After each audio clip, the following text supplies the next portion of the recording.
Ce lundi soir, c'est un petit peu parole contre parole. Le procureur de la République de Nantes que nous avons joint dément une fois de plus les propos de maître Olivier Metzner. Selon lui, il n'y a jamais eu de mandat d'arrêt contre Tony Meillon.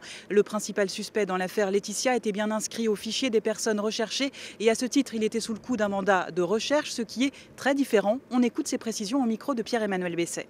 S'il est fait allusion au fait que M. Meillon avait été aperçu par des gendarmes de la région nantaise au volant d'un véhicule volé, là bien sûr je peux confirmer, c'est un élément qui est connu depuis longtemps et qui avait fait l'objet de la part des gendarmes d'un signalement au parquet de Nantes qui avait décerné un mandat de recherche, c'est-à-dire une inscription de l'intéressé. Un mandat d'arrêt, c'est une décision d'un juge.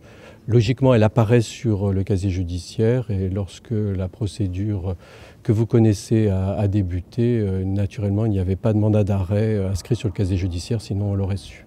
Des éléments contradictoires donc dans l'affaire Laetitia, des éléments observés avec beaucoup de recul par un homme, Gilles Patron, le père de la famille d'accueil de Laetitia Perret, un homme que nous avons rencontré à son domicile hors caméra, qui est bien sûr dévasté mais qui reste très digne. Pour lui, il n'y est pas question de rentrer dans la moindre polémique, même face à la fronde des magistrats. Il n'y a plus qu'une seule chose qui l'attend, c'est que le corps de sa fille lui soit restitué pour pouvoir lui offrir une sépulture décente.